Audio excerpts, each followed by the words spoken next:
The sun hung low over the small southern town, casting long shadows across empty streets and faded storefronts. It was the kind of town where time seemed to slow, where every creak of a wooden porch or the faint jingle of a shop bell echoed louder than it should. Old signs, some worn by decades of wind and rain, still clung to windows, some reading, "Whites only," their letters chipped but their message lingering in the air like smoke. The townsfolk moved with a wary stillness, their gazes sharp and lingering, every unfamiliar face met with suspicion. And today, a stranger had arrived.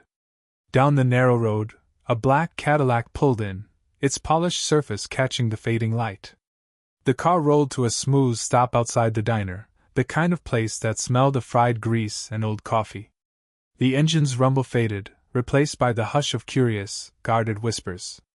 The door swung open, and out stepped Muhammad Ali. He was dressed simple.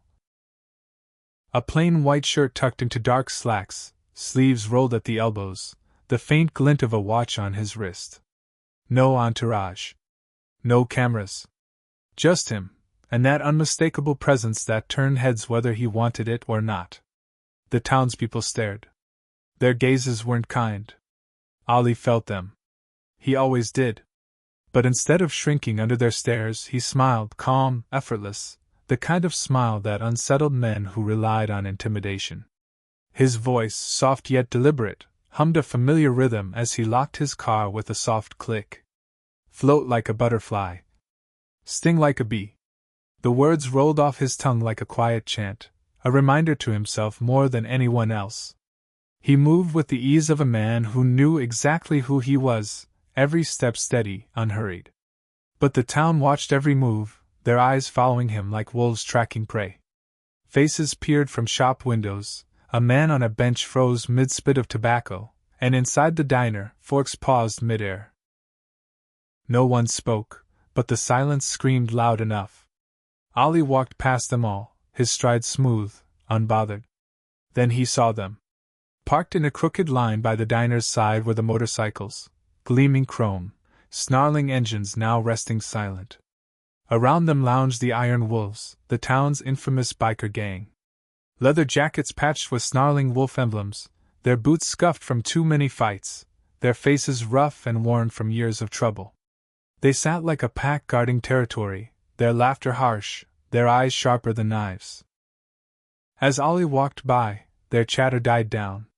One of them, younger and leaner than the rest, squinted, his brow furrowing as he leaned toward his leader, his voice low, uncertain. "Isn't that?" But before the name could escape his lips, the leader, Griff, cut him off with a sharp glare, his words slicing through the air like a blade. "Doesn't matter who he is. He's not welcome here." Griff's stare followed Ali, cold and unflinching, his smirk curling at the edge, already tasting the trouble to come. And as the door to the diner creaked open and closed behind Ali, the air outside grew heavier, thick with unspoken menace. The storm hadn't started yet. But it was coming. Outside the diner, the Iron Wolves lingered like shadows that refused to fade. The gang lounged around their motorcycles, their boots resting on chrome, bottles of cheap beer dangling from their hands, cigarettes glowing like tiny embers in the growing dusk. Their laughter was coarse, carrying the weight of men who had long since forgotten restraint. They were the rulers of this town's streets, the self-appointed gatekeepers of who stayed and who didn't. And now, their attention had shifted. Griff sat at the center of the pack, his leather jacket creaking as he leaned forward, his thick arms resting on his knees. His beard was peppered with gray, but his eyes burned sharp, alive with the hunger of a man who thrived on dominance. He took a long drag from his cigarette, exhaling slowly as he watched the door where the stranger had disappeared. "That's a big boy," Griff muttered, his voice rough like gravel. He flicked the ash off his cigarette, watching it fall to the ground. "Walking in here like he owns the place." The others followed his gaze, their eyes narrowing as they replayed the scene. The way the man moved. The way he smiled, calm, unbothered by the glares. "Too comfortable," one of them grunted. "Doesn't even flinch. Thinks he's better than us." Another biker, a wiry man with hollow cheeks and a permanent sneer, chuckled darkly. Looks like he could throw a punch, though. You see those hands? Griff's lips curled into a smirk, amused by the remark. Hands don't mean nothing if the head's too stupid to know where he is. He leaned back, taking another sip from his beer. You all know the rules. Outsiders don't get cozy here. Especially ones like him. The gang grunted in agreement, their faces twisted with shared disdain. In this town, lines were drawn, and that man had crossed every single one just by breathing the same air. One of the younger bikers shifted uncomfortably, his gaze lingering on the diner's window where the stranger sat, calm and still. His voice dropped, uneasy, almost hesitant. As I swear. I've seen him somewhere. Ain't he that fighter on TV? The one they call the champ? The words hung there, an unspoken possibility slipping into the conversation like a draft of cold air. Griff's head turned, slow and deliberate, fixing the younger man with a stare that could shatter glass. His voice was ice, sharp and deliberate. Ain't nobody special here. He's just another fool who thinks the world owes him something. He flicked his cigarette to the ground, crushing it beneath his boot with finality. And soon enough, he'll be crawling like the rest. The other bikers chuckled, their laughter low and venomous, their mood shifting back toward the comfort of shared cruelty. Any lingering doubts were smothered beneath the weight of Griff's authority. Griff's gaze didn't leave the diner. His smirk widened, slow and cruel, as though he could already taste the fear he was about to instill. Tonight, boys, he drawled, his voice thick with menace, we're gonna remind this town what happens when you forget who runs it. They raised their bottles in quiet agreement, the clink of glass a sinister toast to what was to come. Inside the diner, unaware or perhaps simply unconcerned, Muhammad Ali remained seated by the window, the faintest smile playing on his lips as he watched the sun slip beneath the horizon. The wolves were circling.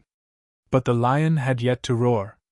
Inside the diner, the air was thick with the scent of frying bacon and fresh coffee, the kind of smell that clung to the walls and settled into the booths. The place was small, worn around the edges, with red leather seats that had cracked from years of use and linoleum floors that had seen better days. The walls were covered with faded photographs, most of them black and white shots of boxers from another time, fighters frozen mid-swing, their faces locked in grim determination.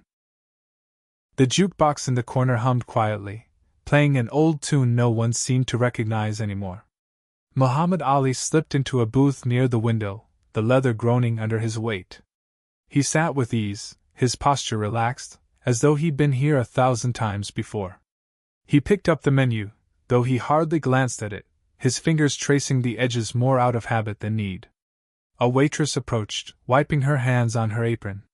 She was in her late 40s, with tired eyes that had seen more than they should but still carried a spark of warmth. Her name tag read Marlene, the letters faded but still legible. She offered him a polite, if cautious, smile. "What can I get you, sugar?" she asked, her voice carrying the soft drawl of the South.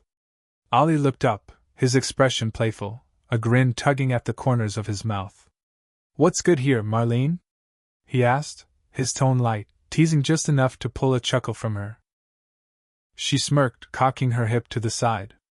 "Depends what you're after," she said. "But folks come here for the burger. Been making it the same way for 20 years.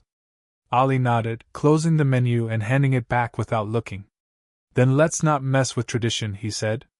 "One burger, fries on the side, and a glass of iced tea. Sweet, if you please." Marlene scribbled down the order, her eyes lingering on him just a second too long, as if something was gnawing at the edge of her memory. "You're not from around here, are you?" she asked, half curious, half cautious. Ali leaned back, that grin never leaving his face. "Does it show?" he replied, his voice like smooth velvet, tinged with amusement. Marlene chuckled softly, shaking her head as she walked away to place the order. But something about him wouldn't let her mind rest. She glanced back at him from behind the counter, her brow furrowed. Minutes passed. Ali sat quietly, watching the world beyond the window, watching the sun inch lower in the sky. He seemed untouched by the stares, unaffected by the weight of the glances from those outside. Marlene returned with his drink, setting it down gently in front of him. She hesitated before speaking, her voice low, almost a whisper. "Forgive me for asking," she said, "but are you really?" Ali's eyes sparkled with mischief as he looked up at her. "Depends," he said, that playful smirk widening. "You gonna ask for an autograph before the burger?" Marlene's breath caught in her throat, and she laughed despite herself, the sound breaking through the tension that had wrapped itself around the diner like smoke.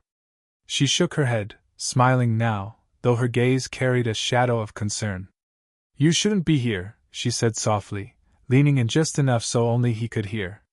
"Folks around here, they don't take kindly to strangers. Especially famous ones like you." Ali's smile didn't falter. He simply nodded, his voice calm, steady. "I've been unwelcome in more places than I can count," he replied. "Doesn't bother me none." But outside the window, the storm was already brewing.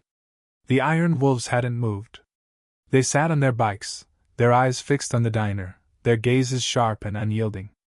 Their faces were masks of quiet menace, their silence louder than any threat they could speak. They watched him. And they were waiting. The sun dipped lower outside, casting long slants of orange and gold through the diner's wide windows. The light stretched across the cracked linoleum floors, touching every corner, but the air inside grew heavier with every passing minute. Most of the customers had already filtered out, leaving only a few scattered souls nursing their coffees and glancing nervously toward the door. Muhammad Ali sat in his booth near the window, unbothered, calm as ever, sipping his iced tea, his eyes occasionally drifting to the horizon beyond the glass. He was in no rush. He had seen looks like these before, stares thick with judgment, the weight of towns that didn't welcome men like him. But he was never one to run from a stare. The front door creaked open, its bell giving a sharp, hollow jingle that cut through the low hum of the jukebox. A figure stepped inside.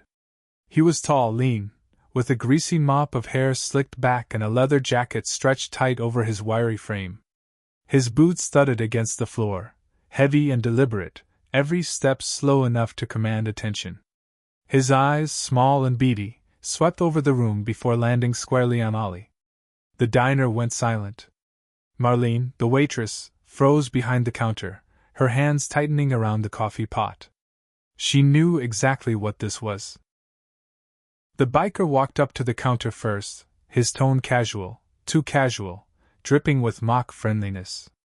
"Gimme a water, sweetheart," he said, but his eyes never left Ali. Marlene's hands trembled slightly as she reached for a glass, pouring slowly as the man's gaze sharpened. He took the water without thanks, turning on his heel and sauntering toward Ali's table, the glass swinging loosely from his fingers. He stopped just short of the booth, a smug grin curling across his face. "Nice car you got out there," he said, voice low but loud enough to carry across the empty room. "Real nice. Be a shame if something happened to it." Ali didn't move at first. He didn't even glance at the man, simply took another sip of his iced tea, as if the threat were nothing more than background noise. Then, slowly, he set the glass down, his fingers light on the rim. He turned his head, just enough to meet the biker's eyes, and that familiar, quiet smile crept back onto his face, calm, almost amused. "You should worry more about your bike," Ali said, his voice smooth, soft, but sharp enough to cut through steel. "My car's got pretty good reflexes." The words hung in the air, calm and unhurried, but they hit like a punch to the gut. For a moment, the biker froze, his grin faltering just slightly, caught off guard by the ease of Ali's tone, the quiet certainty behind it. Then, just as quickly, the biker let out a short, forced laugh, masking the sting with mock amusement. He backed away, shaking his head, that sneer crawling back onto his face. "He's got a mouth on him," he muttered under his breath, loud enough for all to hear as he turned and strutted toward the door. The bell jingled again as he stepped outside. Through the window, Ali could see him walk straight back to the pack of iron wolves, their heads lifting in unison as he approached. Outside, the wolves began to stir. Inside, Ali simply smiled again, the slightest glimmer in his eyes. The first spark had been struck. And everyone knew it.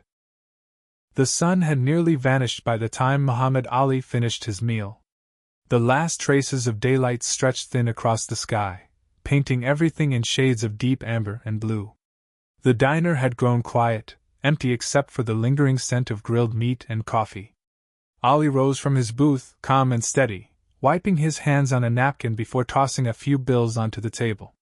He gave Marlene a polite nod, his smile warm but knowing. She didn't smile back this time. Her face was tight with worry, her eyes flicking nervously toward the window. She knew what was waiting outside. Ollie pushed open the diner door, the bell giving one final jingle as he stepped into the thick evening air. The parking lot had changed while he ate. The iron wolves were no longer lounging lazily by their bikes. They were standing now, spread out in a loose semicircle, blocking the path to Ollie's car. Their faces were hard, their bodies tense, the laughter from earlier replaced by something colder, something more dangerous. Griff stood at the center, his stance wide, arms crossed over his broad chest. His eyes locked onto Ollie, and the smirk on his face was anything but friendly. Evening stroll? Griff's voice cut through the quiet, dripping with mock sweetness.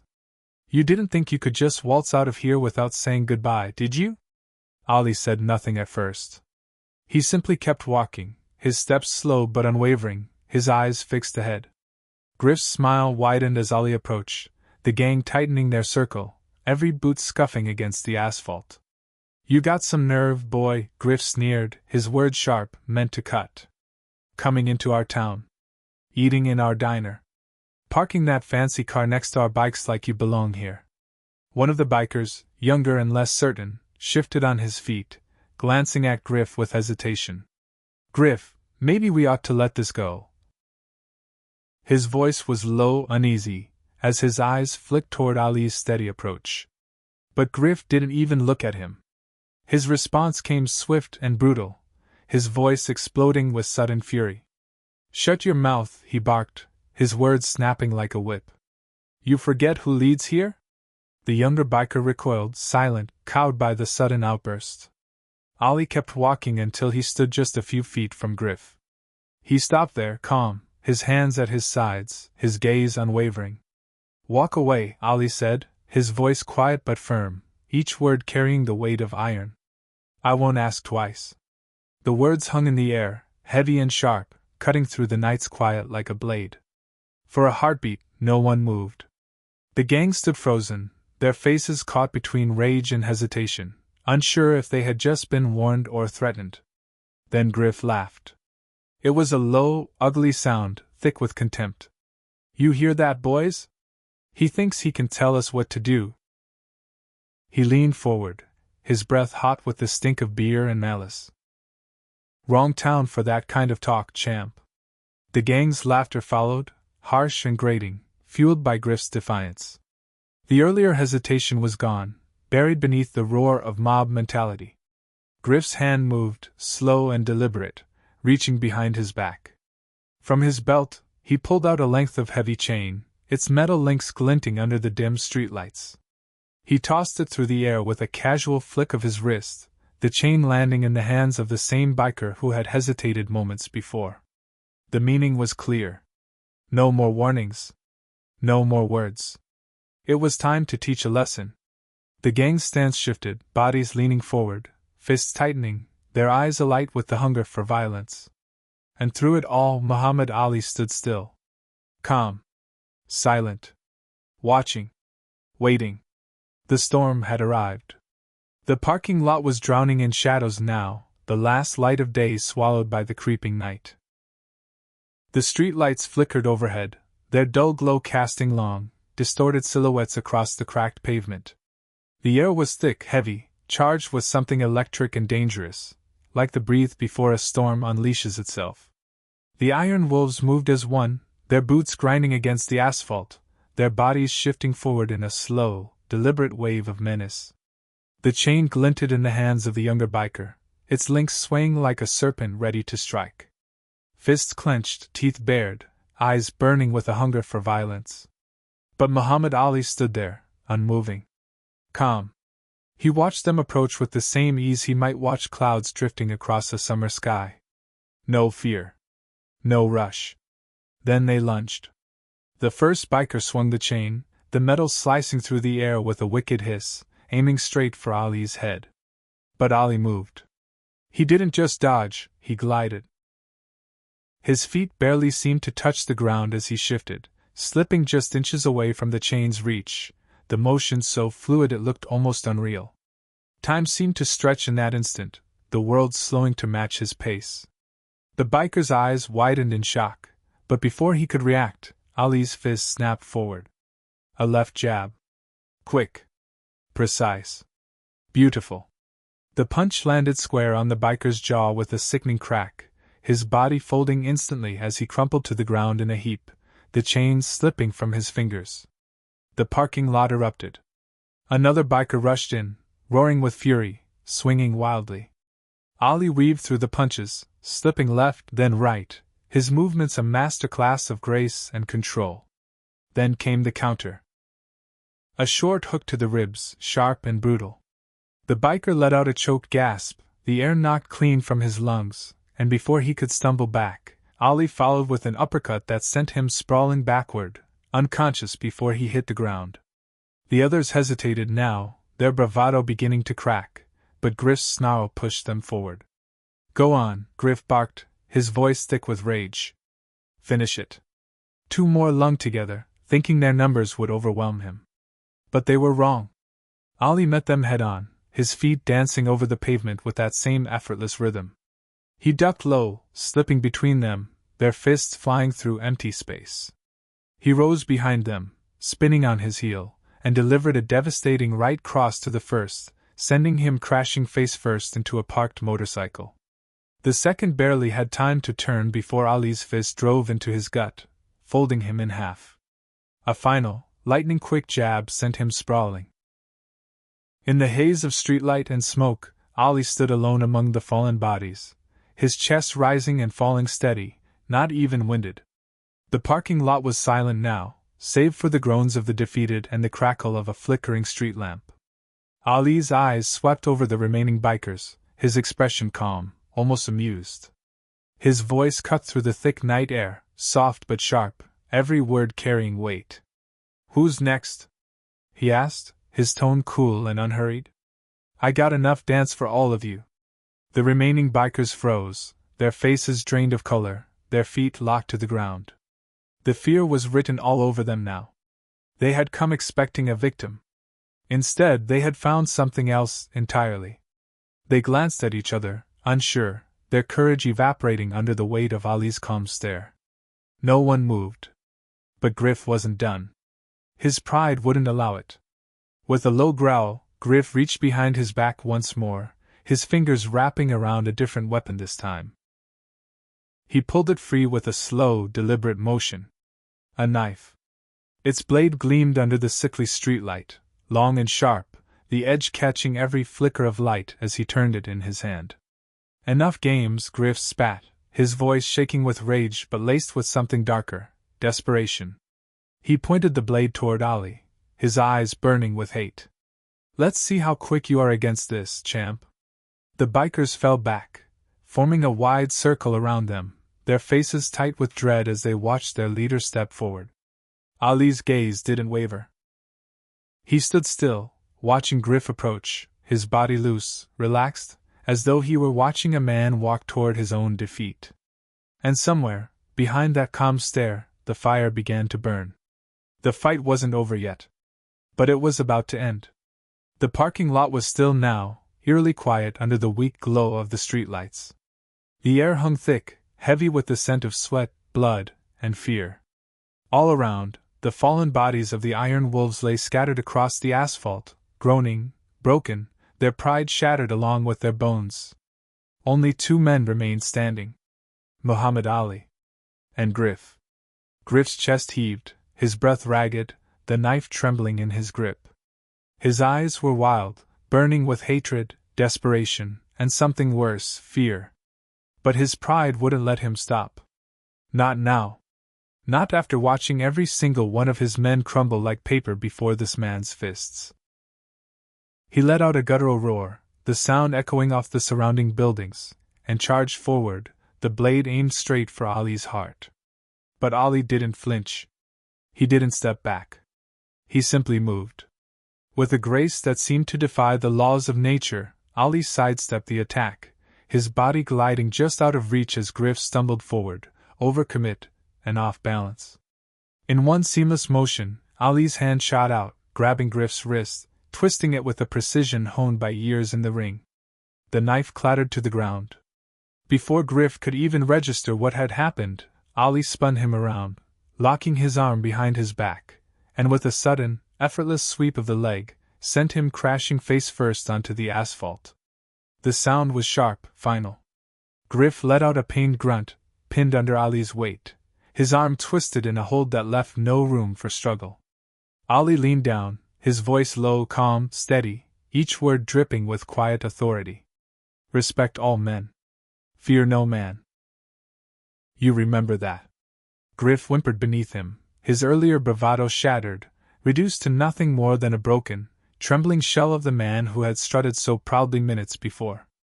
Ali held him there for a moment longer, making sure every word sank deep, leaving a scar that would linger long after the bruises faded.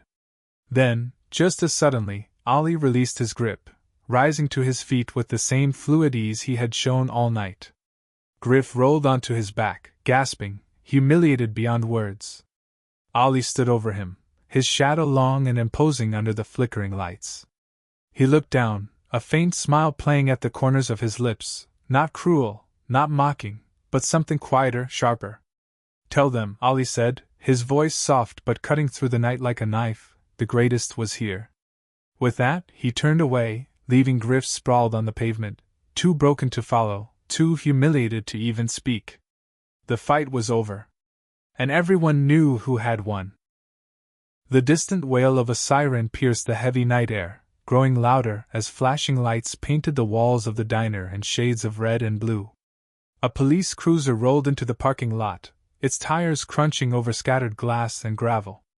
The sheriff stepped out, a tall man with a weathered face and eyes that had seen more than their share of trouble. He surveyed the scene with a calm, practiced gaze, taking in the battered bodies of the iron wolves sprawled across the asphalt, their pride lying broken beside them. He let out a quiet chuckle, shaking his head as he approached. Guess they picked the wrong fight again, he muttered, a wry smile tugging at his lips. Muhammad Ali stood by his car, calm and composed, as if none of it had touched him. He extended a hand, and the sheriff took it without hesitation, the shake firm, respectful, a silent understanding passing between them. Ali's voice was smooth, steady, laced with quiet humor. I'm just passing through, he said.